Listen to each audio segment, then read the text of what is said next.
vile ave ia so taitasi manu te o fai valo filima ai mai so lau tapo ina samo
all the time.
whawhela e atu le pa ia ma le malu se tātou tunu o lo mwhai o le maua tātou whaasaralaunga, le LOABAY Global Networks i le nei vaenga o le afiafi o le Faraile, ia atonu o le afiafi nei e tā ua nisi i o le afiafi umi.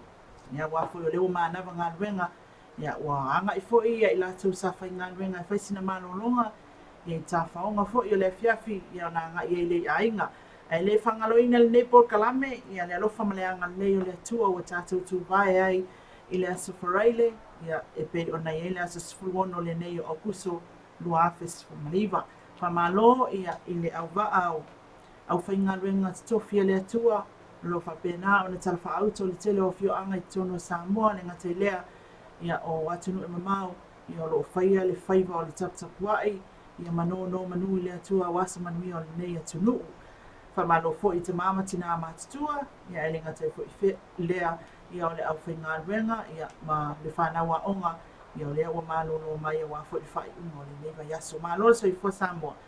Patalo fatu i te maitai o Marietta i la lio. Hi Mari. Hello, mai nā malo le saunoa. Ia, o le anganga o le fia i te whaatalo fatua i le pa ia, ma le mamalu si tātou wā te nuu. Ia le ngate leo nai pa anga, masani o tātou le bei. I mai se la mai tātou le ma futa mai i so se tafo le ke lopu. Ia. Hello, o hama i tauni te utu. O le awhi lau kara lenga whai ngoa i le sifalili o le aso umi. A kai ngoanga la ui ala spupu. O le Friday, ia, mo whai ngoa inga i nisi o le Friday.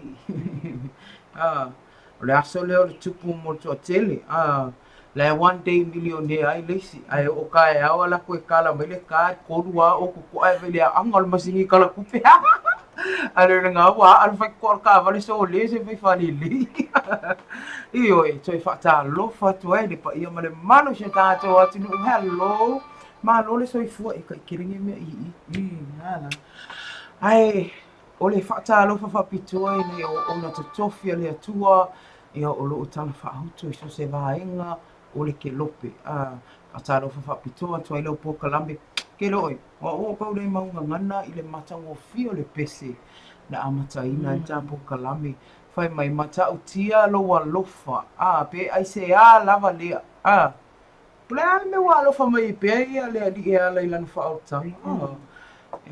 Ia ioi. Pule lava le se o tangata. Ia o le vaaya le tua. E le tilo i leanga a ia toi fuata ina le olanga. Nei loa alo isi mai ai lo whai a ngā wai loa leanga ai whai si whapia si loa ke la vea ko salamu. Hello, ma lo so i fo nei aso. Fia lava le lo pe i whatalo whātu i le masase i lua ma le uso ia maina ia le ala tātou mafuta fo i le tātou pukalame nei whapoponga le TAUAFIAFI ma LOABAY. Wa me lo TAUAFIAFI. I ka alo le upula le TAUAFIAFI pe mangi ki o kimu. E se? A ke whaalonga ia so i me o isi e vanga we ki makama me ko nga o merkau fia. No ya ma pe ko nga po. Fia me po isa. E awe ia so. E fia TAUAFIAFI. Wa o ke vai e pe fai inga ve a isi. O tele ana o TAUAFIAFI o inga ve a tamaiti. Ia TAUAFIAFI o nofo lunga tutu maa. Ia po tutu maa foi. Po fa sanga i te sami. Ia wa matou ia wa oie ki ngofo inga uka. Ia matou ia be le tuala Utah. Le o ke ngofo i lunga le sami. Ke le lua. Ai be matou ia i lunga tonu o le sami. Ia o le manai ia o TAUAFIAFI la fuia ata. O le motoa e o le la. Ia la ka ke seki foi ngale i lunga o le kalingalu ia po fea lava. Tuli lo aso ia, tuli lo ka ika ke lapis ne woman taile o tauta. Ana le sa wai pe o te iloa ina li Marietta tasi leo tūlanga wa mafua ia na tere le plastic e maua le sami. Wa aso ia ka kōku.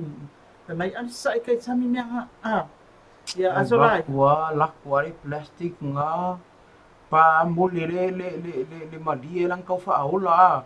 Pe alako ka ai si o lau mei le wha mei wha asao Fau le lo fa le nga ina tantu si o manga ya le ngata I fali I le pepa plastic le o manga ia o le ko inga me ke ro hika nga pura o fa ko ko kala mo pepa plastic le me ala le umalo e ku ro e ma ia la ofsira ko le senga me kala Pakia fia kawala ako ai faka mai kala. Anga se fai mai lai kala di ma. Ka ilo si. I fa also ita ai o te le o tatu sao si mga peunta uere so ya mai. La kuar kanga pipanga ka ai ia ava ava i se fia fa sao le ava. Ya o ngali funga tau mafonis. Ia mali tele o tatu ia le tau mafai to fa lo tau na mo. Ia mal fala ngai na yo am. Leia. Ia o whalangaina na ngā te whale wai pe o aso nai pe o na uta wari mariti. Kuli loka ika ke le leo ka oka. Ana sa leo ka sami. Tā ratu rola ia lea wa mātou ngā tai ele vai. Whai mea koe ia i ngā ke ia o so i laro sami. Ka ele lo. Ko sai wala awa kua e makua pala vivia o so i laro. Minga e tu ia so ia o tau. Mai lai fuenga o el ke minga sa wai. Ka mga. Okay ma fo ai ka. O ia ke ke le la ngai le fuia la. Ave me ala ma e ke mga malama o ile ka kulia koe ile fai ngofe au. Ia e pe o le tūlanga nei TAUAFIAFI, ia o isi foi TAUAFIAFI ia e pe e pāolo. Ia ia telo tangata i uta. O isi TAUAFIAFI foi. Ke milangi, ok, luai una di iri kupo i megi. So maka valu tu wa yo o mama. Ni sole, ni lele awa ke ai fo ale o. Paso suro ko ale vai le wa ki da fo ni. Ke ofo fo i ma ova fo i le lava ias. Okay, ofo pe fa ko over va so ngi. Ia ngale kilo e o le stama lo ale ngumela lo ko do ave le lo u fa fo mali papu I le te namo. Ave le ka dinga yo me le pakanga ko ki asulu ka mo inga. Pe me. Bulu so ko do se fa kali mai ai. O le ko ki o mali over le. Ai le lo le ko ki uma tawa fa. So le se ka fa ma se alo fa.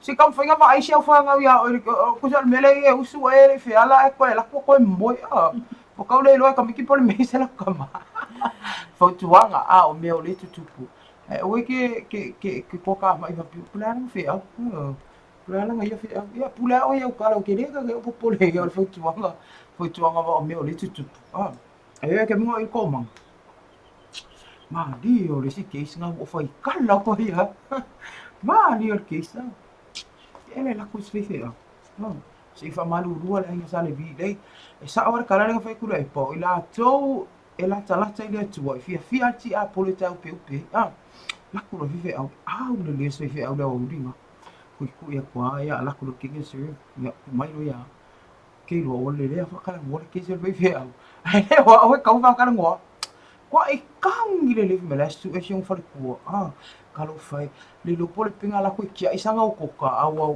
wa mau foi ave ki apulu position se kamo la ulu mo su e ngai la eva aila ke mi ko fai ngi la mediation wa ka vai pe yo ko ngo fu ko e mau me la so ngo ve su ingo pe la su ki kia o le winga la tana me ali tutupu wa ko la ko ve la se ni sa pe o lo sa ilia se apla pe me kau kala mai ala le ai o mea o le tutupu le o langa e va fa tuanga e pula o po au ka peki mai o kere ai fa malo nga lu e fa yo nai over le lei di se me yo nai mo se len ai fa yo nai te lo nai te pero te tala sa o fia ia si lo makua vo ile sa o lo ke pi mai si la o kama ga mo feeling e ron ko ala fa me fini Mai fai anga over mo kwa leva.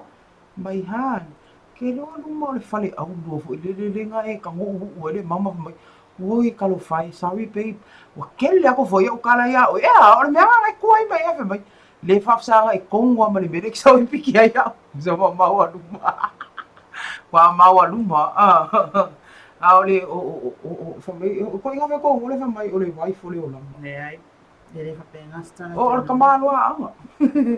Ai sao o le wife na le o langa le tato ia ai fai le bu wa la lata me ale firima ti a polo pe on fai atu ta no ai fo po na po le foto o mai ne ia ta no ai fo wa lata me ale ti a polo pe ona vai le tele o fa fita uli o lo tubo mai tona sho tato wa tuno o pa wale a wala vave o le to anga ia talo le tele mai na to anga le o sa to anga talo Mari e au fa tatu fatalo fatu ile au fa business au fa business la iti malo Malole. Sinisi la iti Malolosi. na itina ia mana itini mana itoi ina mana itama ia lo fa tawa la tu lo fina ia ma meu tau ma favela fina ia no mo fale oloa ia le marketi ta lo fa tu ne vai ngale fiafi Kama me apa iu me pako. Yoi. O le ala vale Ta tu ua ai ia. a fale inga o lo tau fai fai. Pa di fufi ia fa ausi tu lang pena. Pa malo atu ia tu sa ilingo se leni wa ainga. Pa malo atu tatu ku kala mele nei tu lang le fiafi. Ai a ono fa iloa tatu pisinisi Marieta. Au tale na la atu e fonga ina e lau sunga tala o tau.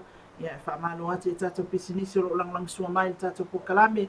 I le whangaloina lava o tō anga le mai i le LOABAY ma ana whaasalaunga e pe o na masani. Ei whamalo atu le Aukuso group ia o i la tau ia o lo o telepisinisi ia ma o nanga fwoi o lo whaatino ina i le Aukuso group ia e pe fwoi o na i ele whale ainga o le Manai restaurant ia o le Aukuso mechanic ia ma le hawha le situlanga Marieta. Aukuso chemical, Aukuso motor mechanic, ia ma le tātou Manai restaurant. Ia na tātou Aukuso group la e tele au nanga o lo lātou whengai mai lātou ia a maua so taimia se se ane epe a whai o lo mana o mia lea whiso soani.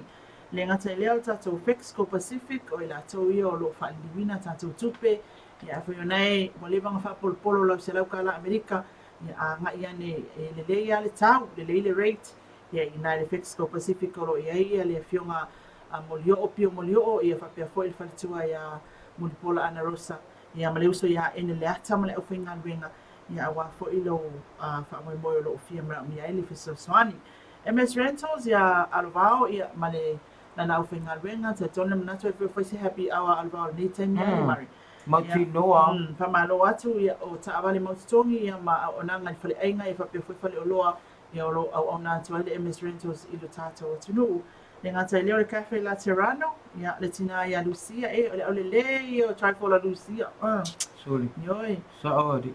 Ia, whamalo atu Lucia nei TAUAFIAFI ia whapea fo ile au whenga luenga ia tātou whale ainga ia wā fo ile e tautua ina le pa ia ma le mana se tātou tunu. Ok, lea salar mai kai. Le ngata i leo o le whionga tanga loa ia ma le ia Nathan, le sunga Nathan ia ma le lato company le Wilex ia o le au nanga i oloa awina atu i whafo ngā sia lawa i tono Samoa e pe o nai aile a fionga tanga loa se tasi fo whala tonga pe sami ia o lo tau la mua wa foi ia le ngausia o lo ala tono tatu atunu e whala ulo ai Samoa lo awina atu i atunu mau ia nai pisinisi ia le ngata le koko le sukalati ia whamalo atu nang sua mai tatu pukalame le nei TAUAFIAFI ia aene ngata lea o le SSAP le fionga atu filau fiti le mai ia ma le a fionga au mua ming le ngwai ma le au whinga ruenga ia i le tele o la tatou company le SAP ia o lo whapena o na patino ina lata o nanga tatou utunuu e alai o loa whatau ina atu mea o ngal whanau ia o whatau tonga ina o mauta malawa ia o so se mea lava anga ia ne ile e mesela o nanga i whinga o photocopies ia whai o nai mana o mia lava fontanga ia o mana mi minuto le fono ai le se printer ia anga ia ne na le SAP e mwhai o na latou whatino ina lea au nanga mo oi Moatonga complex le fionga lupe masasila vaa ma le fionga ele faitua ia sufali ia o lo whapena na whiangai ma au nanga ia e pei o whale maututongi pea whai o lo e malanga mai e wale ise whale le ainga wale ise o ainga i nei ia anga ia ne ia sufali ia ma sila vaa ia o lo mwhai o na lato o natu ia te o ilea tūlanga le ngata i leo ta avale rent ia whapea whale lato whale ainga ia ila ma lato au nanga na le whato o manatua o te masanya no wa ai tamal man sa mo o ai o le fofo ina le fofo ai lo tino So ai nga la lumi lumi. Tau Ngale o mo se fulu ai lumi a ko ai alo kingo lai fai al pa unga. O ko mo kua. E a nga tele wai e ai tatou na ole i whainga wenga manga i whale ai a whai exercise ia po le a whaistulanga ia anga i fofo ina i le titi le tau lo fai pepa ua alpe matasila ma so fali le ngata ile la to fale enga mese la to fale foi le to fa fo ina ino fo ma me a fale aba pe fo lo sana wa masa sai se tu lo fa fo mai mo ta to tu ia no fo anga ia ne la ina ia silva e ma fai ona to fa bo mo milele ma fia le no fo ina ia maduru mo lo sa fai ia kava lelei le tilo na fua ia o tulaga lana e mawhai o nanga na le moatunga complex. Whakatai atu le Samoa Tourism Authority le wafionga whamatuainu ia le fionga sua ia maruto au waa ia a wafo il tautuainu a tātou tunu le ngata leo leanga le mai tātou pukalame TAUAFIAFI ma le LOABAY. Electric Power Corporation ma tau waa ia ma tonu fo o silsila tātou tunu i le ngā tia le EPC le nefo iwa yaso ta sui ina o pou mai sol whaatunanga ina o waia fou ia le ngata lea o le eli ina o kolosi a wafo ile whao ina ato le eltise ina ia mautino awa lava ne i iei tulanga whele alon wa motisia le eltise ia befa pefo i wale ola le lenga le wale vanga le ola ia me se yo po moli pala ia le ala o sui na ia na mon mawina ile so nafi wa ala vai lima le wa nanga lea le ngā yo i le mungala pa malo atu tato EPC malo la wata tu atunu e fa tai fo mo lang sua mai tato pukalame le nei Skyview Villas ia le sunga Madeline Fong ia fa pe fo i le the well venue ia leo lo fa la wi lo wa fo i fa mo nga tu ai nga fa i se fa mo se fa ko ponga la se fa na o se reunion na ia yo i ia fo le fa le pa pitua a Madeline ne masani ia mai yanga le me fo ia te o pe fa pe lava e mana miel so swani a fe ni ia Madeline ia man Skyview Villas man the well venue e ole fa manatu ai le ila aloe ni se tatou company o le Skyview Villas lang o tatou talantau ai manatua o leo lo fa alu fa pitoa le fa toa fa e fa mai ale fa ngol masina nei e toa fa tanga to ai ngan fa ngai na poto tasi por family room mo le na le lua se lang di masfulu tala awala ni ngalo fa pe ole na ngalo na avel to e ina le sa tuma ia mangkoya sa kama uma sa uma ave lo le sane ma nei ale to te vai fo isi manga ese man to ai nga ia ma ave ese ma fa mai ni so fa na me lave fa manato to fa to na Skyview Villas lua se la di masfulu mo to fa po to tas abu ne ngal ma naia na fa to a fe ane ya Madeline ia ai le ngata le Pivas Boutique ko lo anga le mai tatou tala ta alonga ia lo fa pe ona ina atu le tongane ia iulai ngale ia i aso tasi ia tatou tala ta alonga ia fa talo fatu le Pivas Boutique a fa yo na e fi so stonginga ma fi ma se e lei material ia mo se me alofa a fe ni na le Pivas Boutique ia pe a fa yo lo mana mia le fa swani ia man tatou lang sual tatou ko kalame pasal lawina vai se fo ia ole la susui ia vai lima puris ia ole tatou awanang masani pe na ia ole fale ava mo le tono sa mo vai lima ia famalo atu le tau atu no le ngata foilea nang so mai tatou pokalame Maria tau nisi o tatou pisi nisi o lo anga le mai tatou pokalame la fifinei ia ai wat tau lona tau atu sa wa po le tau tau wa foi fua e fo fonga la fiafi e me se foi le vanga tamana o e va terminei ia ile fakarapu ia le ala fatata ni melo matuma tamaiti ia usmel fa fonga fa boponga le tau pe al fayato lo lang malo si ia tatou faltan malo ngale nei ale Skyview Villas winga le tau o awo savili al tua o loa po savili mai saute sa e o lo oftia e pe le atunu mo o polu po nei va enga matu I sifo fa pia monono ele lewing al tau vanga na timu e ono yai mo se sai saute sifo ale pata sa fata si mo anga ele fanga e awa oi ni se taimi na timu te uruva va solo ai mo le mo tutele I sala fai mo se sai matu sai sale longa sale aula lewing al tau vanga na timu e ono yai ma tu I sifo avao sawi fale alupo e le winga le tau vanga na ina timu ya tumaua mai fa pena fo I iwa inga I saute mo le asa tai ao mo polu lava ia o le fai mai le tau o le ato ulu va solo ai timu fa solo ina taape mai ono feo lolo le mamafa o le ai la na timu e feo lolo le mamafa le asa tai ao mo tumua ato lava na ai mo sala fai ia I tutu salava o le ato ulu va solo ai timu fa solo ina taape mai ono feo lolo mamafa ya pe ia fa ia tu le au nga ia le mele lo fa fonga tala tau awa se ilonga e tātou te vai awa mata o na ngā yoi mai la o la au oso mai le mahalosi o le tama o wha ona whatoa e tapa loa lea le tio ma e tapa TV le ai whaafofonga pe i tala o le tau ia se umalawa e te sila fia ai ia le mea te anga ia ma fua iai lau whaatatau sa o le tūlanga lea pēr sa no fo ia Marieta o le tūlanga tā ua lea awa le kele e kake wa ai e kulo wangi angi mai le wakangi ka wa ai e kulo le oa post i nunga Facebook mea la se kala wa ai kau la se kala no wa fiwa vine ke fuke wa ai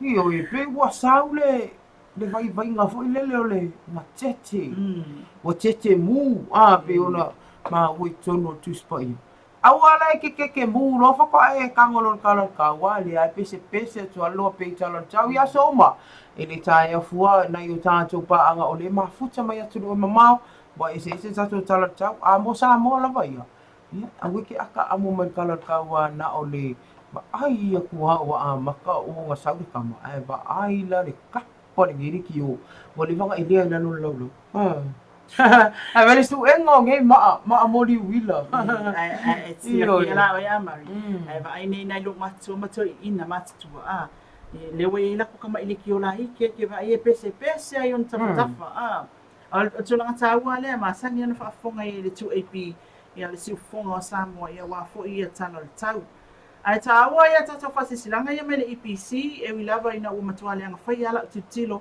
ale la fai tau atu pea tata fasi silanga me le EPC le motu sia tata el tise ele ina o le kolosi le awala po le Beach Road i luma o le Falitupe o le ANZ ma le Blue Sky anga i uta le Convent Street e fasi sila fa alolo atu le mamalo le atulu o le a amatalia ngā luenga wata ua ilunga ele fa la potopotonga ma alosi fa ele tise le EPC i le aso ma le taimi wata ua ilalo asa Faraile sa fulu ono Aukuso luafe sfumaleiva ono i le afiafianga i le valu le tai ao la stonai asa sfulfitu Aukuso luafe sfumaleiva o le ono i le afiafianga i atu i le valu i le tai ao le aso sa aso sa sfulvalu Aukuso luafe sfumaleiva lua i le auli se ia maea o le afuafuanga ona ngā luenga fia faatino mo le tuina i lalo paipa a wase laina fa leo mo le eletise e awina atu i le mauta o le malo i matangi ana lua fa le tupe tu tonu o Samoa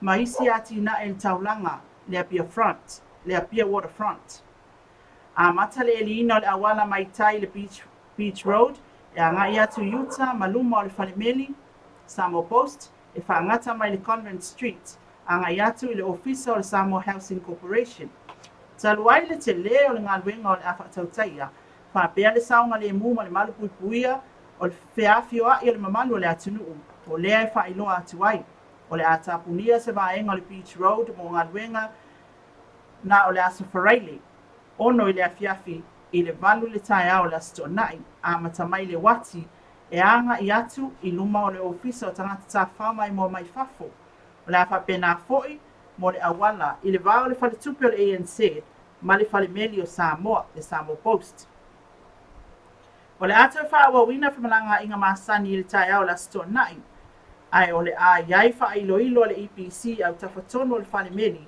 i le vaenga tonu e whaawawina ai ngā luenga mo le afiafio le astonai e o atu le afiafio le asosā e talo sangaina le mamalu le tātou atunu whiawhio ai ina ia whaonga ina isi mga ala tala whiangai mo whamalanga inga ma le saunga le mu mai au malu i puenga ono nei tūlanga le maalfia whaftai ai fo ile mamalu le atunu mo le langlang sua mai o lo sainia le whaasesilanga pulenga o whilaua inga i lau ele ma le whaala potopatonga ma losi wha eltise ia ta ua tato whaasesilanga na mua mai le ma losi wha eltise ia wa fo il silafia le tato atunu o tupunga o le ai le aso le fiafile anga ia tuatai au ia mātai au anga ia tu le sa e mai se ai ia o mga ala o le amwhaio na tapunia le EPC e whaatino na nato ngā renga pe am silafia ia molfao ina tu lawa le tise i maota o le malolo ia i uma ofisa mta ngā renga i pe fu tato whatupe o ati nai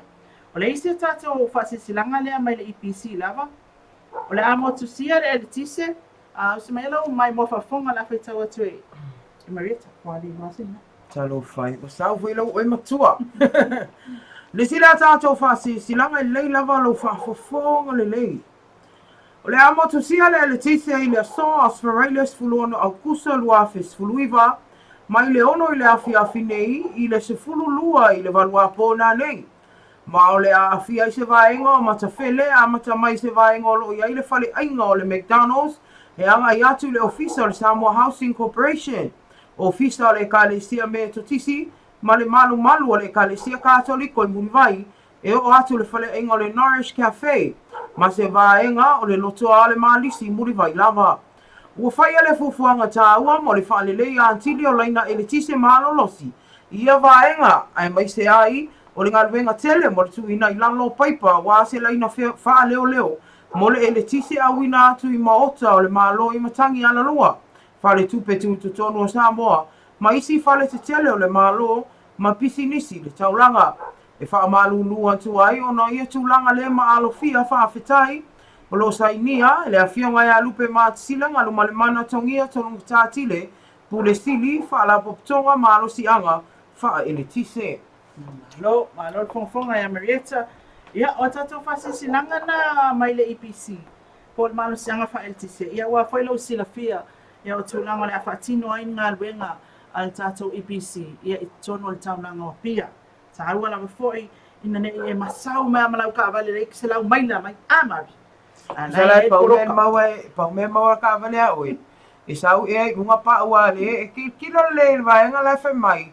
Danger, power line, ia, mai kilo I le sign ngale pe keke, pise mea keke, ke ia pa ora ka avalo fele le dunga, o le fautuanga, ai awe te tota mai Eva talo fati atilo man, hi Tilo, how are you? Mai o ne afiafi le fly day, ia manuia lava, ia ne afiafi I fufanga lo fianga ia. Ia malau sunga I nai Brisbane talo fai ai o keke fo tilo malu du ka pu ko palang keke ka lo fa ko ya o ko ai Silvia fo e manu mo foi ma ko rio o me nga vela yo le aule na ai no nga ponga winter yo nga winter ai le la ka ko winter le ngias vai ko nge fe ko ulu ya he o so nge le nga kamo mo ele au Hawaii ile sapo foi ngali ai ngi me pa le ulu le au nga so ngal fa lo ko fo le o la ko ulu foi ngali ai o kai o le ka kia se mi fe ala ku kai o le fo mai se mo kapa Kere fengal le e velele e fai o so nga fa kisi. O la sa reaction ba peke la kula ka kia ni kimo o sai mo. O fai lo kala fengal ya oh my god. Oh my god.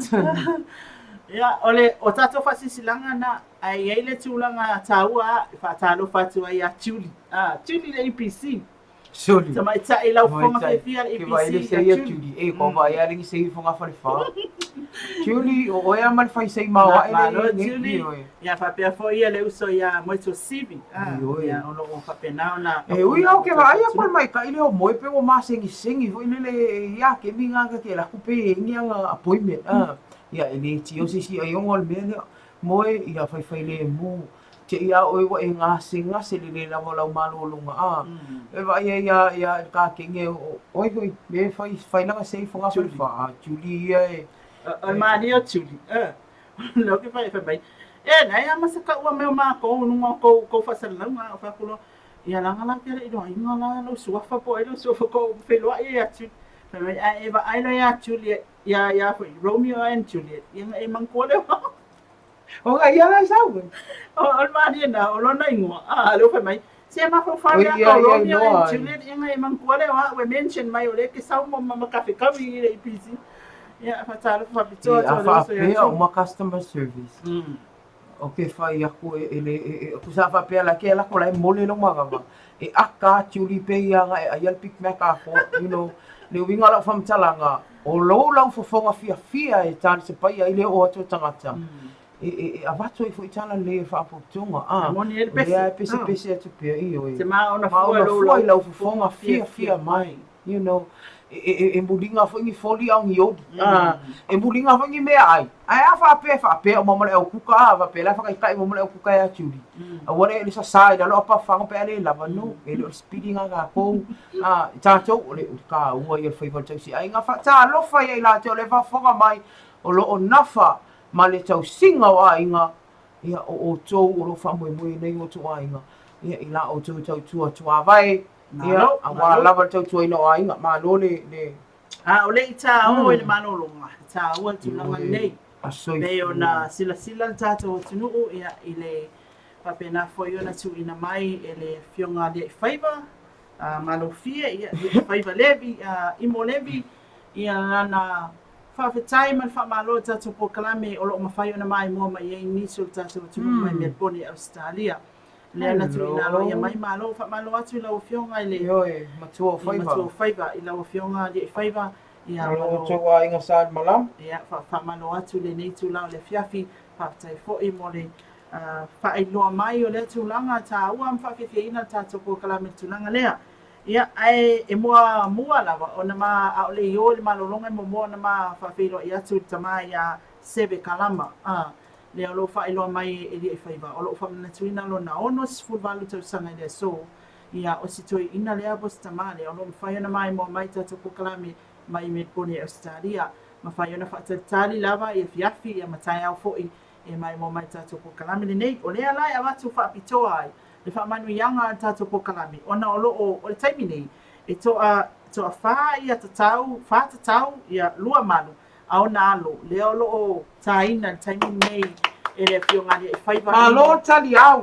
oka ia o tau ioe lo lava le tau mawhai na ia whaailoa le anga nuu al tātou matunuu ia tunu e mamao ia matou sapi ai e tu sai fo I o tū mama a Samoa ai au na mātou whaamani atu le loa pei ia I le tama ia sebe kalama I le nei tū lao le fiafi whaamanu yanga mo le tama o sebe kalama mai foi lalo sa vai ima Melbourne Australia pa mani atu tātou po kalame a te oel tama alo faanga alo fangia ele atua ia mawapea lo malosi ma le tau wha mai a te ia a wā a inga nuu ma e kālesia pa fitai le mafuta mai le tātou po kalame a sta itasi o wha manu yanga ma alo faanga mai po kalame o le TAUAFIAFI mai loa pei Fresh Murray ma maina vai ma lo lava maina yes tau I mai e usul pese mo seve yes ia toe whaapopo ele tua ni si aso lo soifua ia e maise o ngā ruenga whaiwhaipea ia le fionga ia ni ai whaiva ia e maise o la inga saan malama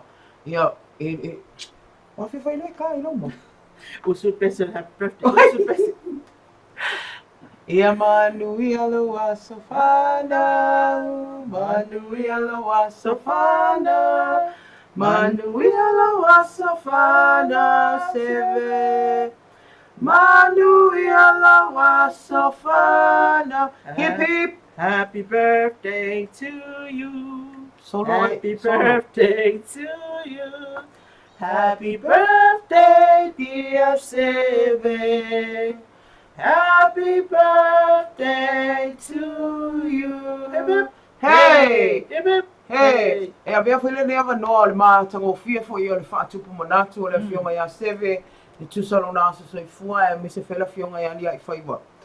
O ai lava o tātou ai ngalo ma futa mea tulu mama o le whailonga ina soifua ia e mawhai au na tu ina mai ia e loa ai foi o le eto te fifia lava e lango tātou tau tua ia fia whaafonga foi mea o lo tupu si o tātou wā tunu.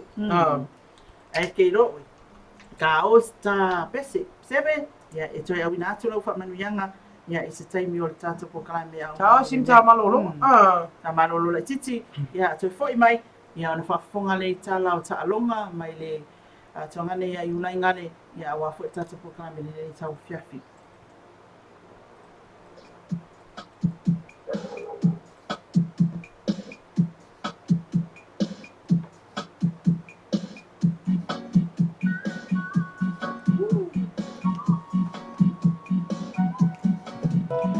Tasi ko leva sa walu watu ai o te pa.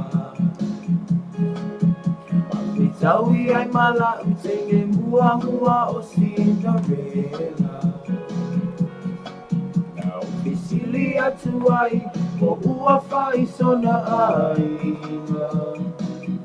Ai tali mai o itale ni watu ai. Mani ufu mali fa atau pai. Singalo kuto i fewa ina sata iai. Lau tala muli ate a ua te fa atali mai. Fusi mau o maloi matana malini fa mai. O suda wa ona lau mea ufai. Tina tau bile fai ai. Cinderella always make me cry.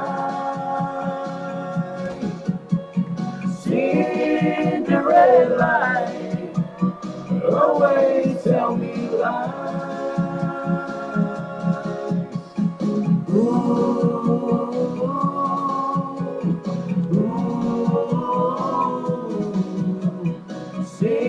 Cinderella, walu fai le fatau pai.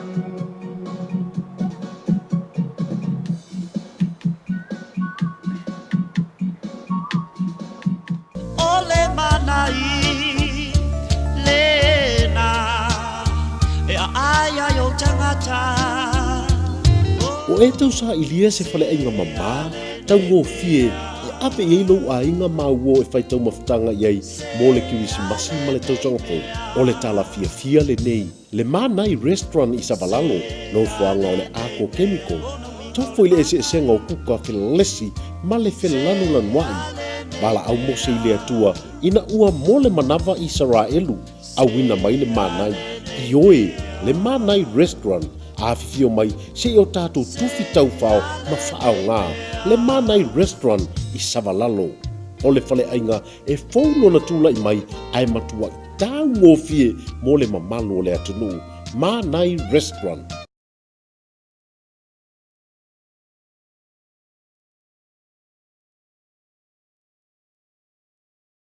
Ole manai lena. Oh mai.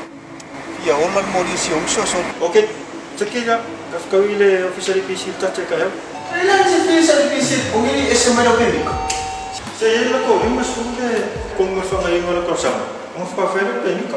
Ay mo lang percebe. Dong mo ko la ko extra kung fa o fa. O ingon sa ola para sila man ongila officially PC ka fa ola fa. Sa ole yon. Ikaw yan ang 50 day ang kamas.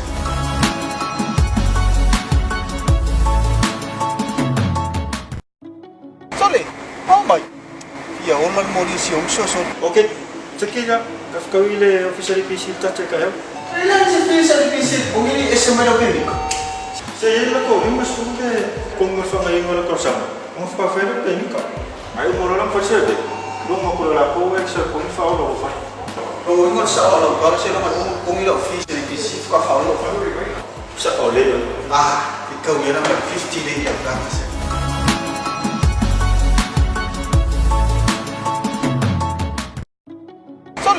Oh my.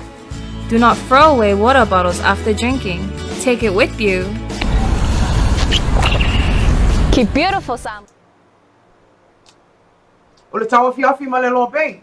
Au lewa maua le tātou whelo inga ia ma le tuangane, ia iulai ngale, ia e pea on silafia, ia wālama se whapoponga tātou tālai tālonga, e pea on langalang mālosi e tātou whale o fuanga le nei o le Pivas Boutique. Whatalo whatu iulai ne afiafi, ma lolo sai fua amai.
o tangata ta alo o players te apatu stusatu ia inisiasi ula uti o Pasifika o di sira mo dume kasi to pela ila ko e atera la kapi mata alona e fia yai iso kato tanga iso te na ina au tu si tala po le media press conference balbune na man sa mo i ta ona masti ia persali ma no ta no tu si tala la presiding ni ali ko ya o la ru man sa mo ra dio ma ya ba na matani si president iso na pina nalo tu sa ma ra ya ni ara ni ya no swapa i sa i ya ni sa ya o la la kapi na seven kings i to temu Afrika sai ya sai yo manino ya sa ka dia ese na ofa mai recho su lana sa la le ya ita na na ban ta mo e de ma se la su ka no ha se ni mai wala pi la so pi so se na ai ra na ya su mo le ko le la ni e no ni la fia objection na ta pi ti le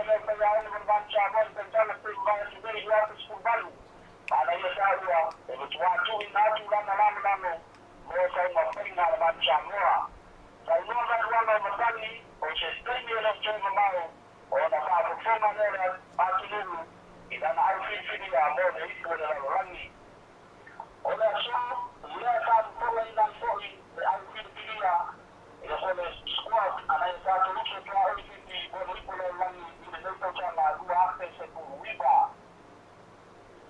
o na so lo squad ma mi no te tu la valu ida ni chila ida ya ta wao la la la yo se ro ni chila ma de wala bi ni to todo la pedido o kilani ni ma sa ana ni ba ele na ko we o champino de esa ar malai de ni o se no ko la tu a pa ina ka na pa to ila no ni sa la kapia na la ni pero ko le ni na la tenura pa ma manya pa ma ina so todo ni mai so chama a ni ko na ni pa ele sa ya ina na ma ni chila malai de ni ba Luar sepuluh lima terusana kami pas sepuluh dua tahun masa saya sampai di mana lagi dah pas sepuluh malu ayo seleksi luar setusa kalau sepuluh malu lepas ayo seleksi marijuana pisi ketemu di tempat kalau sepuluh malu ni sila nak lepas tahun malu ini setemu malu ele di alkilani kalau malu luar semertoni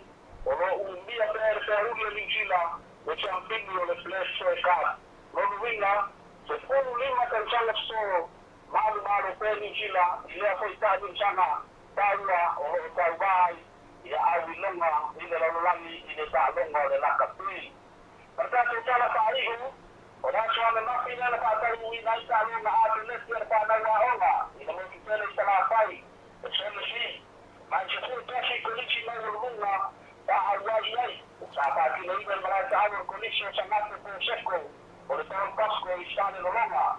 Oleh rumah lain dari cari mafarina, ia ada solusi Indonesia sana luar tersuiga. Langgar mina malusi tanpa bilang lagi ada keras. Ulai masih menariki polisi lepas teman-teman dari kondisi tersebut. Ini pemilik terus polisi Lolo, teman-teman dari kondisi Bajola. Ini terus polisi Mastua.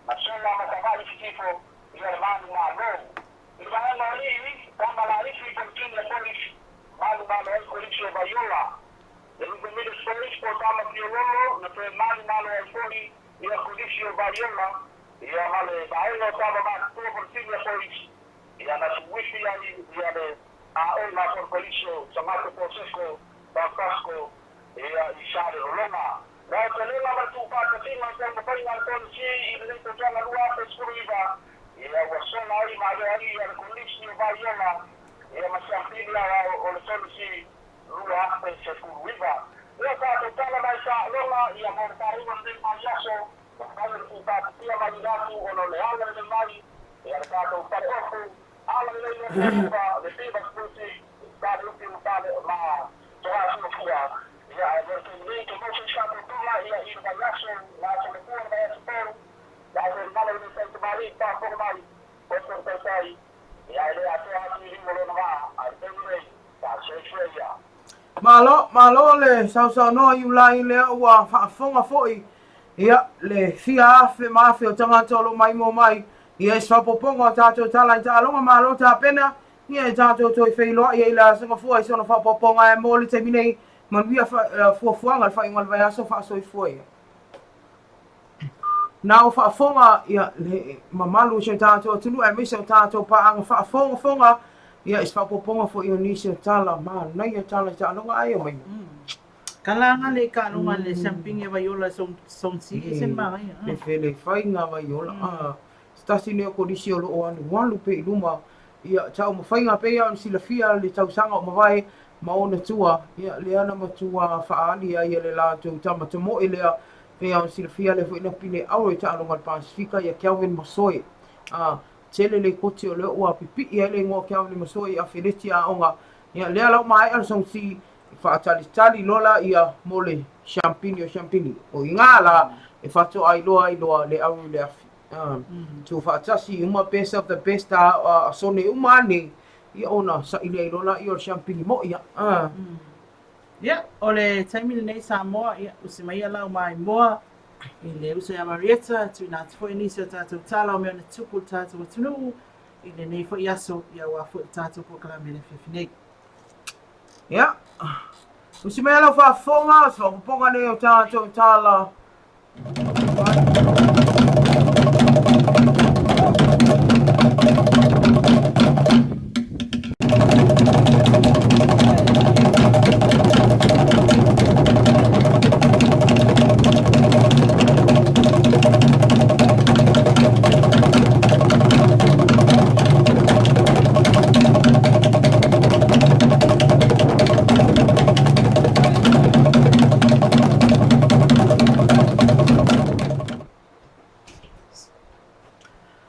Melo whaafonga so poponga nei o tātou tala mai Samoa pe el masani ai langolanga malosi e tātou kompania ngalelei ale Aukuso. So mua atu o le masino fōi whatoa ai loa i se whai unga me le awhionga te mai tai whaamsino. Ia la toa Rosela Pali mo le toi suhia le talia ma le paulo po king whai popo i le mori anga i pe o ia i o ina le amatanga le masina le nei a o lea ua ia mana o i toi te ena. O le nei moli anga o loa o fia i tono le whai o whamtalanga tau wha se wha le anga ina te mali anga o le istangata. Po le awhionga le ni palmia o Samoa, le o lo tangi le ni mta upu. Mo le sila fia le au whaafonga o le nei o lo o tuina atu le talo sanga le tamai tai lo ia ia unasa Uni Sapolu. Whaapea ai ma Josephine Sapolu. E wha amulu mai ai ma le avea malo ia le stunga ia malele. O no leo mana o i toi suia la natali ioe i le te. I leo ngā tatonu ale nei vai aso le ana whai loa ia le awhionga te mai tai whaamsino ia la toa. A whai o leo ua i mana o i toi suia la natali o lona winga. O le ato e whao ngā ina uma isi mōri anga i sfun mali wha. Lea uma e ona wha lea ngā ina ina waia i o ina le tasi o le mōri anga e pe ona tā ua i runga. O le masina fau e whatoa i loa ai pe e talia le talusanga malele e toi te ele nei mōri anga. Mai loa ai pe e talia talusanga unasam Josephine e wha mamuru mai le avea malo ia le stunga ia king whai popo. O malele lea o toi tāwhia e leo le termine i ona o nisi o tua inga ma mōri anga. A o lea ili mai alawa na mta upule nei whaasanga ia na ata na tapua ina ma tua ia aile a whionga ele li pāle mia i tua inga o ngaunga. E au fia ele tangata vale ina o le sa avea minister ka peneta i tau sanga walu ia lua lau leva ula kamu. Nisi o tala o lea o whato atu ina mai se pepa o whaamtalanga aloa ia ma le matanga luenga o leo. E whaalia ai e toa tolu ni ali i lea o so e ina leo i tua inga o le tau pule. E wha ole maliu le li pāle mia o Samoa. I le nei pepa o whaamtalanga o lo whaalia ai e whaapea. O le aso sfuru tolu o le masina le nei o Aukuso na tu ina atu ai ni whaamtalanga mai nisi o le mamalo o le aturu. E winga i nei tau pule nga ma whaatau tai ai loa su e suenga. Ai le vaenga su e whaapitoa. Mai ne toa tolu o nei ali e toa lua lea o tau fia e pe ona avatua i a tātou tāna fau i le afi ana nafi. O ila ua ne o malele paulo ma le mai fai o sosione. Ai pe ta i o le lona tolu o ila tau nei e le o mawhai una tu ina mai e leo le ingoa. O na o loo wha wau pe a iai su enga. O loo wha lia e ono iai ma nisi o tangata Samoa o loo alanga i aturu umau. O loo ta i muama o loo i tua o le nei tau pulenga. Leo lo wha wau ina i pe asu e suenga. Ma a whai e wha maunia o le amo lia ma au mai e lalo le malo si anga. o le tulafono. O le nei tau pulepulenga na whaamaunia mai na o ai nei ali se ta vale lau pa se le tai au sengi o le aso tamai le aso sana se whaato ama vai atu nei. Ma o loo tua i ana tau pulepule wha o le oti le awhionga le palimi o Samoa e whaonga ina i sela au malosi. O se mata upu lea o lau vivilu ai le atunu ui o loo whaapea nisi o ni tala i le moni peitai. O lea ua whaalia i nisi o tangata i le ta tau ona manatu maa iai.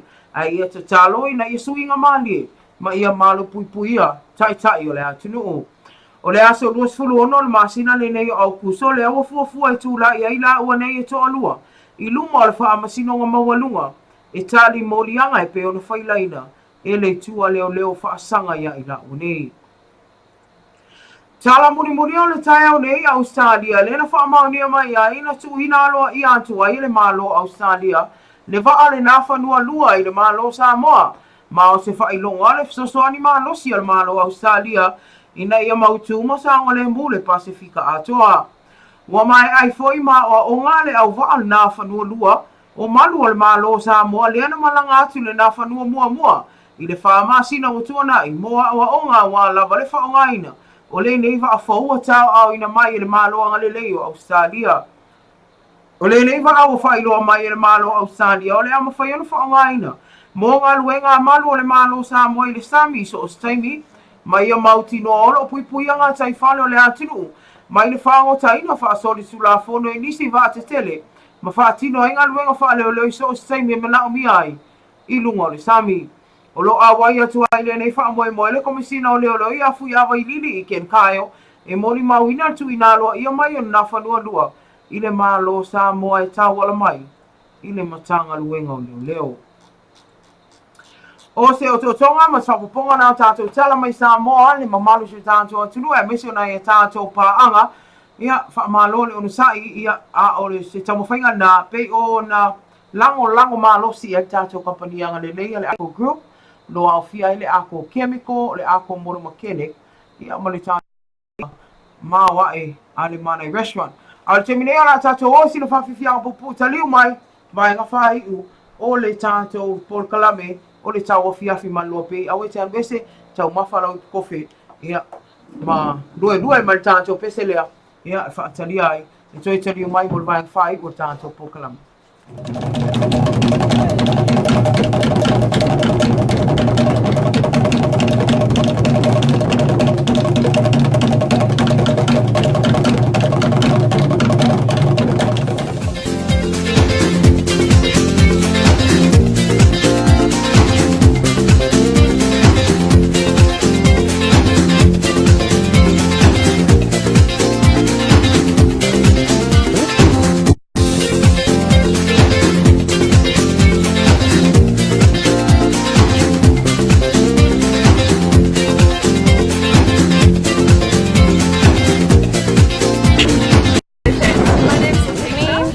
Plastic-free. Bring a water bottle when you come to watch the Samoa 2019 Pacific Games. Fresh, clean water is free for all at all venues. Keep beautiful Samoa clean and plastic-free.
Ia, te whawhela i atu le pa ia male malu se tātou atunu o lo mai mo mai fo ile nei tu la le fiafi a whai o le whatua e whaatasi mai e tātou LOABAY Global Networks ma le porkalami o le tau fiafi man LOABAY ma tāna whaatu i lau sunga, lau fionga ia i le fo tau fiafi mata mo fia las Faraile la sisfuono le nei o Aukuso o hafis fumaliva.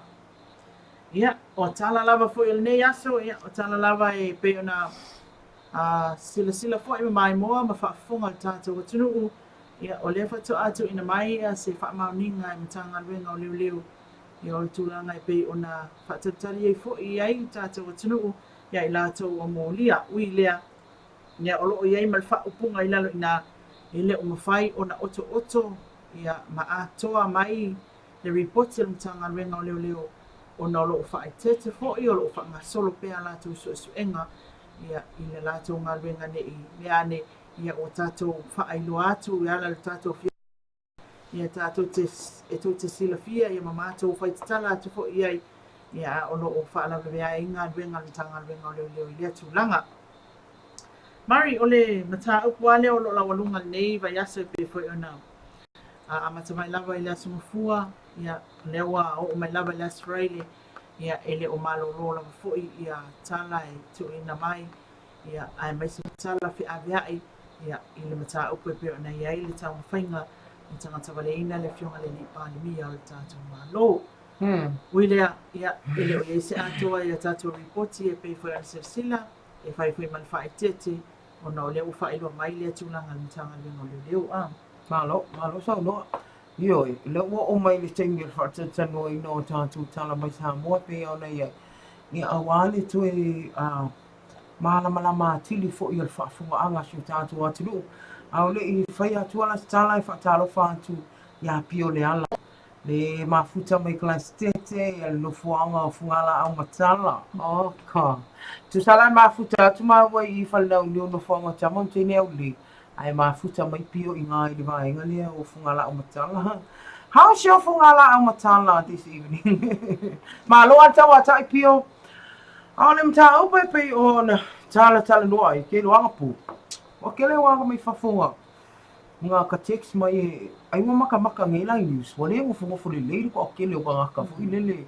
Ma le anga ka ko breaking nga ko nga po e ui. E pe ia no fai atu e le ava tu ai loa ping kala pe. Le ala o sao tele o tatu tu singa le media. Le o wha maunia. Ia alenga lako anga po. Le ala whato man tatu press release. Ia wow, whai le kala. Le skoi ngofa ngale wa mafu. Wa mafu. Pe anu tu ina tu ana pōlanga. O vaenga ia ta ona mua boi loe so stanga tsa mua. Pe aha o ina la matia so i fua o lātou taitai. Pe ia ona ma nai ai tu singa initial newspaper. Awane i le va ai ia. Wa o lea lava i tu e manua lava. O le manua i whani te manua mai fafu. O lea lava wa whai ai indisio fo i o tangata. Ua pāo au lātou mawhauwhaunga. Ua mawhauwhau i fua o lātou wa sao atu atua.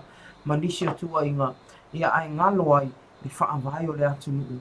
E le whaapea se sa idinga se amio tonu. Pe a whai lava. O le sa idinga le amio tonu le mana oi. E le fosia le maso. Ma i le whaandia ai. Ia se mahalosi o se pe ia ona ia i tau pupulenga pe ona avatu e tātou tala ia wātou no silafia ia vaenga na pe ona mātou i tātou no atu ai pe ia ona whai le tere som talanga le oi lima tula fono ai le ma i le vai o te iloa le o tau whai tā pua i le ainga sāne vi ai mise ia o le noa loa fo ia le atu no i na i suinga maa lia le nimta opo nei le maa nei le vai mai o tai o isi atu no o lo ua whaapea ia tau pule ngā i le palemia o Samoa ia pule a fionga ia i le ri palemia ia au le malanga i nisi o fuafuanga le fina wina ia o suinga o ngonga le tau ia a fia i Samoa le ta upoe o se mata upoe o le lau alunga malau vivilu ai le atu o temine tātou te talo ia ina ia suinga maalie ia tau mai lava le tula funo ia le amia tonu. Ia o tūlanga nā li Marietta pe foi o nao. Ia ia tātou tala le whiwhini. ai i lo manatu foi le i press releases ia an tanga menga leo. Ta te manatu e so ina sua. Te man ia lo best friends. Ta te manatu ia sua. O nei tulang whapea. Na malama le aso ngafua wa lewa na sauni. Kau whaisau whawhai mo iu. Ioi, tau whaisau whai matu stala wa lewa na sauni. Me whaila te le lawa sua. Sau mai ai luma. O le lau a whono matu stala le tunu. Kala whai. E whamalau ma mea ia. O le ale kaiminga kupu ai, whea nga kupu ai, o whea me o le ale le aikia nga whai ai. O ai le kua, mea umana whelo mai. Me whai nasa oa ai ia tātou ripoti sa abatu manitanga mengo leo leo. Terminate. Ia le tio foi sesi. Ele tio sesi tato tunu. A te tilo televave o le social media. O le te tilo le ia i o matanga mengo leo leo. E o le information al tangata le mo loa il tangata lai tam fai soli tu la fono. Ai le te tai o ia so nga leo leo. Tu nga tonu al nai ta wa i fo tato manam la mai. Il pitola awal amanuel malo. Ya e uia ina fucking kalinga mako wa ngafia uma kwa i kailo pe fia mit kai le ngumila nga ele koko ma wanu nga ilo tale fia foi le no tafi ioi no solo koko na a me ale fe me ko ku ilo ku mo ai ona tula nga foi le o kafi ka ke ku sia le officer ya wa sia si o telefone email wa ave ya ai mavili telefone yo al wole credit ya ai ele tiosis atamala malama foi ya mai malia ele tual malama ilo taloto ke le wel mai ngo press release yo ko yo fa mo ia ya la nga upule kongi mo e upule afa ku sai kongi ala mau ya o ngi sa mai fa fu ia la to foi pito la au ai pe o to e tata no yo no mana yo te mi ola fionga ya su ia e le mo fa el fa mala su o ngo le public info e te tau online no ele atu sten vavi ia so ia awa e ta o social media ia fa ke aka ko kalanga yo ku male au foi news pe pelo le au foi news fa kai ia awa ni te kinga ia ma fa fo i kame pe fa tona pu ma le al fa ia kame na la mo kwa mangingo le makale vai al fa ila le kame ngai ka o ka ngwe le se mo di ola e po le mel po u i fo le nga fa ile tulanga pe o na fo tu an to el po ia le fa la to eva 20 ia ai tanto to talo pe e fa talo fa tia ita ta seu hai po fere mafuta mai ia fa pena e maludu le mena mafuta mai ia yo e na te maludu e mena ka peki mai ma ongi maludu ka se vela ma to nei sa mo e taulo ia e na fa talo fa ita fa talo fa tia ke people fe se me ma ni e ai fa ko le ko ali ali mai no ko ki pu ke pi nga pisa ka nga o fe la fa se me maludu nga fa o ke pi ia lo fa ngie le tu lo fa nga malanga te tali o mai fa o tia mai ina lu fuma lenga leo le atu talo fai e lua le fa le lave e mali o malanga kepi ia i fa man miam fa mai se le nganga le li ia inga uma lo tia le o punsa ona malanga mali uma le oti whatever reason ile se se tatu e fa sino po le mai po le lava le mafuanga ia tu ina tu ia fa mafan fananga la pokala me se ila to uma le fa mana tu ina so fu ia pina na paula se me o fia pa ia i tala mai sa mo e le le fia o le mata o pula vale i le tau pule ngai fa o le mandi o stanto tai e ka ilo se o ka wonge o ka mafo nga mai le ia mali ai tanto te talo ia le ali ia suinga mali e ma ia toe sawa le bufola nga sa mo le nga ia tu fa ingo tau sa ia ele ia la po atama fa nga ia pe ia ona manino le press release leo ka ko social media o lo mafu ai tele oli kelo kala petelo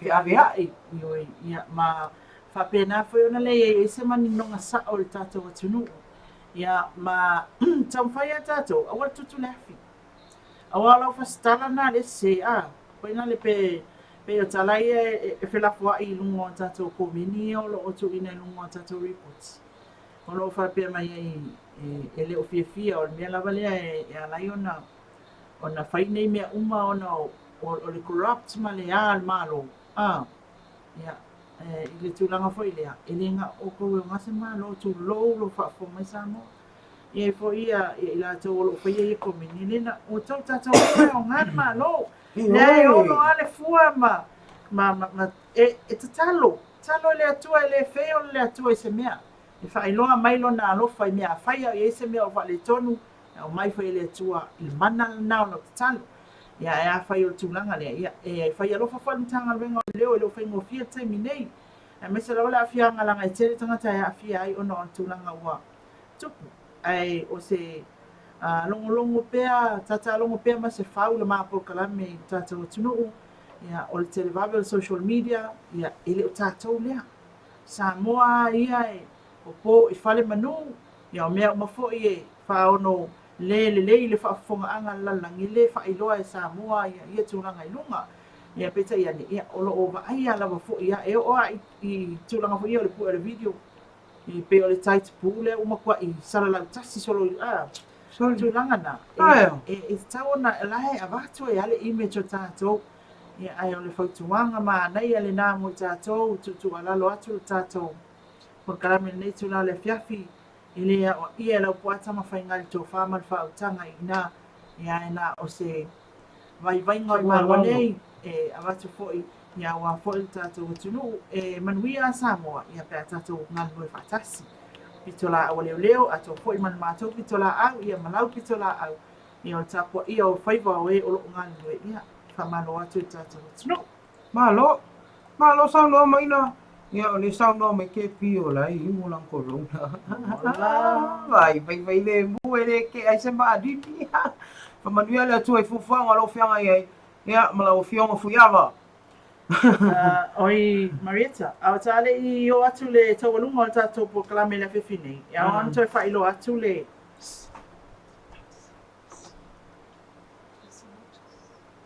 le wai ri tātou whasi silanga le mo mai na ia ona tā ua ia se kau lou raku langa de fatu o mai koi ki a ile ngalo ia o le whasi silanga le mai le EPC foi EPC ia le whapea mai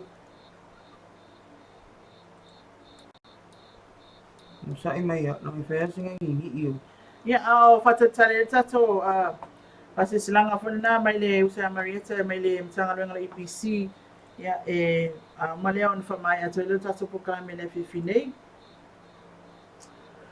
Mo tu sia le tise whasi silanga lea mai le malu siang wha tise o le amo tu sia le tise le aso na isfulfito Aukuso lua fisfuluiva le aso le a taiao mai le sfultasi taiao se io o le lua le awauli ma o le a fia ai ma ota malawa whapea pisinisi ma se vaenga o ta elefanga ma sina o lona o sa mamea ma ua fato whapea ti ave auta sa musu sa le aumua anga I atu I malai la whapea sa titoa e o atu I lalo manu ua whaia nei fuafuanga ta ua o na ngaluenga whaalelei laina ele tise malo losi ia vaenga whaatasi ai mga luenga mo mia mo le fale afi ta I le whanga. I whamalulua tuai o no nei tūlanga le malofia whaftai o lo sainia e lupe matasila ngalu male mana tongia tōna tātile pule sili whaaputonga malosi whaatisi. Nono winga o le vaenga atoa na e amata atu whangaloa atoa alu e malamatale I pata whaingofie ia se I tangataga ia ne a olo laka suka skai au ka se I umakopalaka ina nei te ua pāfo iski via skoinga e whape o leanga le IPC ale ua lato tātou whatalanga whatu a ola mai le lua ia vai so lua kasi lua ngane kolu ai kula le atu topenga luenga nei ona o le whaingatanga lo o topa iom lo to malo e mai se o le tau mwhainga o tātou whale afi ta le whanga asi silanga nana ia mai le tātou malu si anga wha altise Mano Mari, ia, o le tātou whasisilanga nā e au ntoi whafunga mai ia le ainga ia matamafo ia seve kalama pamanu yanga le nei o le nasi whanau o nātu tātou po kalame le nei tū lao le fiafi. Pamanu yanga mo le tamao seve kalama mai fo ilalo I Sawai o Melbourne, Australia. Pamanu ia atu tātou po kalame a te ol tamai le atu ai lo wonos fo valtou sanga le so. Alo whangia le atua ia mawa pea lo malosi ma le tō whama ia te ia awa ainga nuu ma le kare sia. Pātai le mafatamai tātou po kalame a stetasi o whamanu yanga ma lo whaanga ma le po kalame le TAUAFIAFI man LOABAY Fresh Murray ma maina vai ia wa fo le tātou a unanga le neitu la le fiafi. Pātai tele mafatamai seve kalama. Pātai ali I whaiva malana ngā ruenga whalau iloa ia e tusai fo I o tātou pokalame tai au ma 50 tas. Moe wā vai au, po moe wā vai au, whaamalo lava mo pokalame o tango fia lo tele mo rua, ia whaamalo fo i ngā lulua ia te oe male ainga, ia manai a tātou paanga, malawa, ia toe whaamaluia toe whaingola vai a tilo, o tilo i mua mea tātou pokalame o tai au, manuia am TAUAFIAFI, ia manuia alu ike en tilo, ia alu fungia le tua, ia tuti alu whianga ei, manai a tātou paanga malawa, pio le ala, ita ta seu, ia pa anga masani ia le ole mo se ava ai whainga luenga nisi masani lava ma futa mai fa manuia le toa te to mo to wainga i le whai unga neva ia so ia te au ia pe ia lo kau wha alava me lo ko te loa ia mo for championship u tātou pokalame ia wha manu lua toa e la to le ava toa ma futa mai ia to play mele manga ia le YouTube e to replay me to wha fonga i fo ia mi se on tātou tala mai sa mo na tu turi mai ia ni ta pula vale ala fionga nei palmia ia mai ate au nei ila utu ia fa manu ia tele la tu ilo to pa ia mlo to manu le asenga ngana o fa pe ona le tau te mali ila fa fonga anga sa mo ia i matua ate ate o to e mangalo le ona vai o mo onga le nganga ina ia manino malama vai nga uma ila o to fa fonga anga ia i se ini polkalame fa pe ona winatu ai mo te minei e whamonia tele le atua i toi whaasau saunga lo whianga i male atu lua e misi al whai ungal vai aso whaasau i fwoi. Ia, o nā tātou pokalame mo le whai ungal neva i aso e mai seo le whiwhile nei o le Faraile. Ia i tatanunga sa whamali eina lau mai mo mai. Ai tātou toi whiloa i le asonga fua mua. Le lo whamaleanga leo le atua mo moli atu lo tō sui fua. Ia masomao la vai tātou te lia i le nāwa i aso. Alo whātu kei pi mai sa mo nei.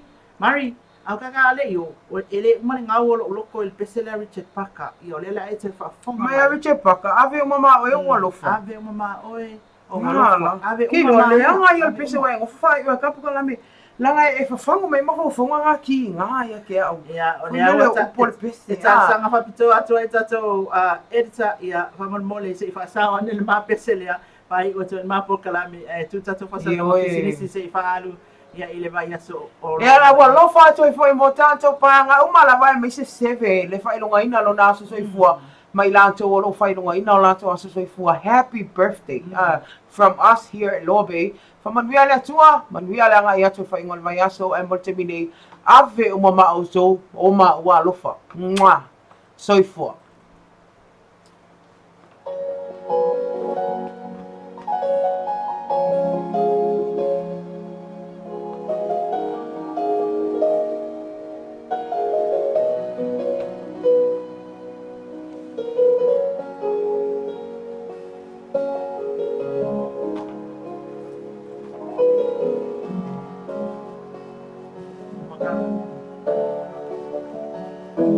Sawe vai Ua o na fo I mea e ai whatever way I don't know Ua e sa sili I loku ne tangata vai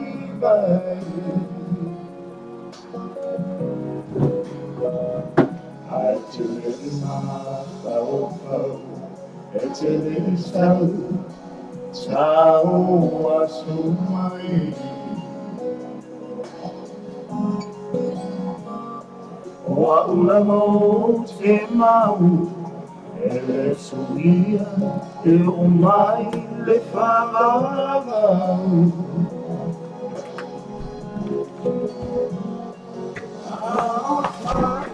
A te le toi whengoa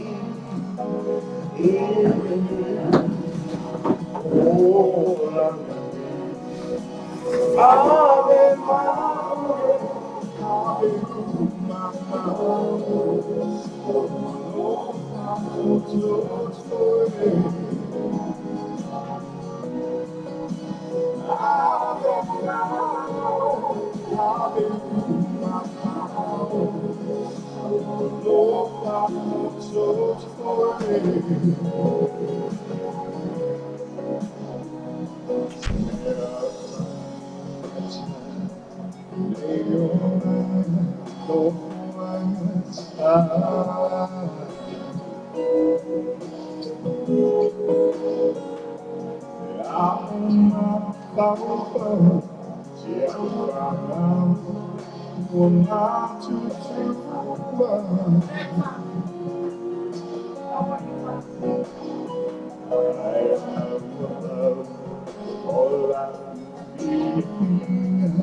Alofa o totoi